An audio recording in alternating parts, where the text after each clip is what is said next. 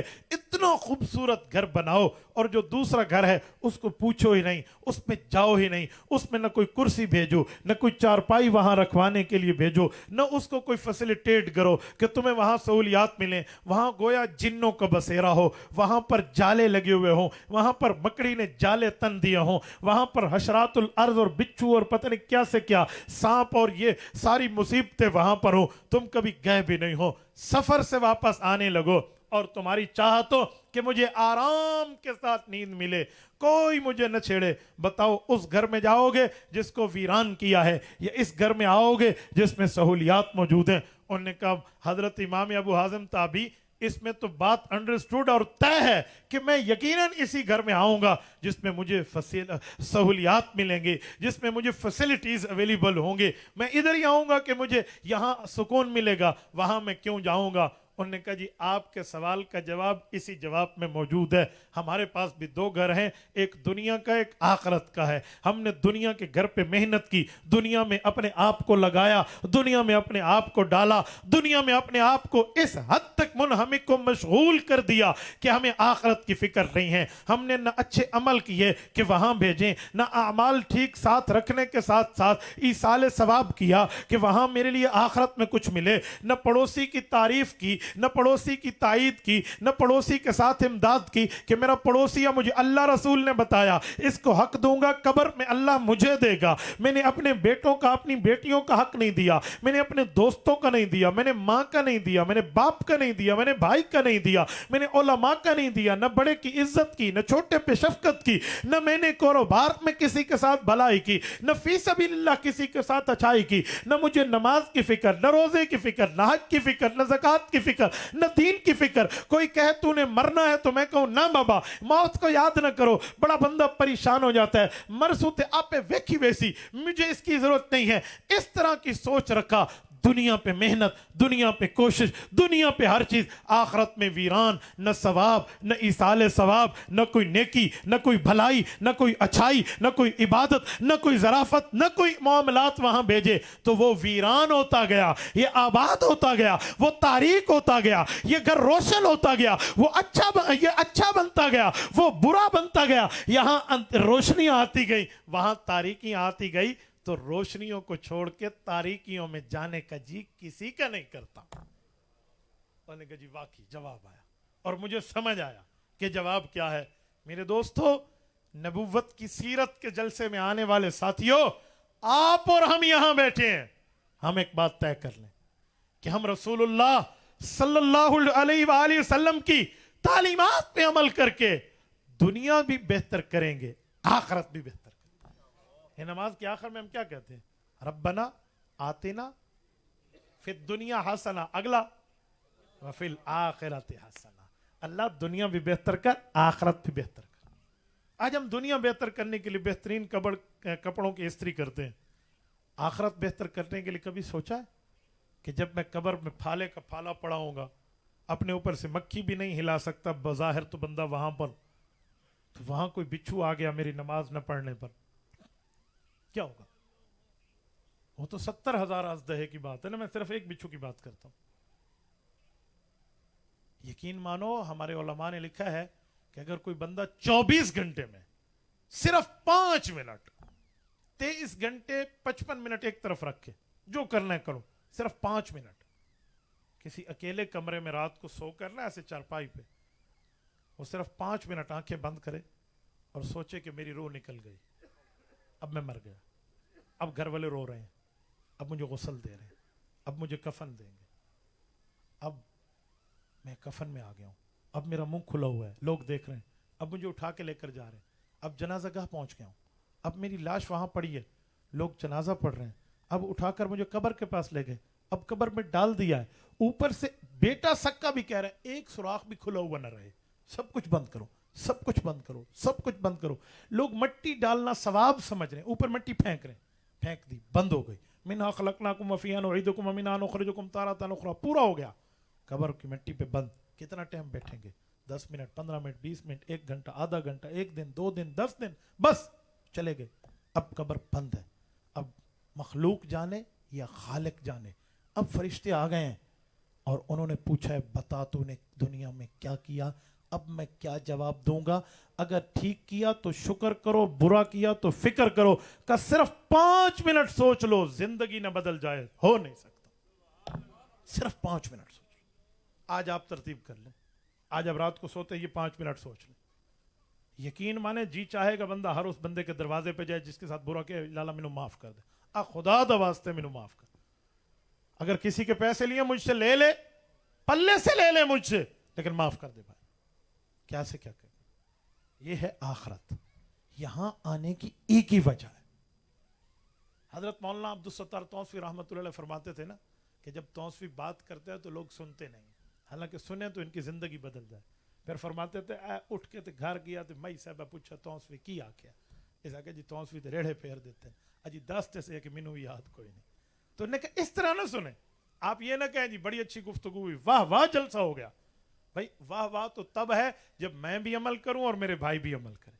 ہم یہاں آئے تھے, ہمارا ذہن کچھ اور ہے, اٹھے ہیں تو اب ذہن کچھ اور لے کر اٹھے, تب ہمارا جلسہ کرانے والوں کا کامیاب اور گفتگو کرنے والوں کی معاملہ بھی ٹھیک, اور اس کے بعد ہمارا معاملہ بھی اچھا.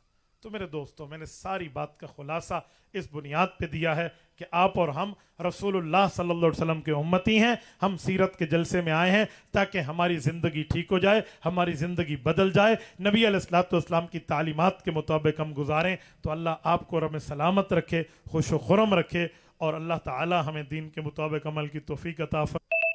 قولوا قولی ھذا واستغفر اللہ وآخر دعوانا ان الحمد للہ رب العالمین. میں نے اسٹیج کے وقت کی پابندی کی ہے, 5 کے بعد انہوں نے کہا جی ختم کر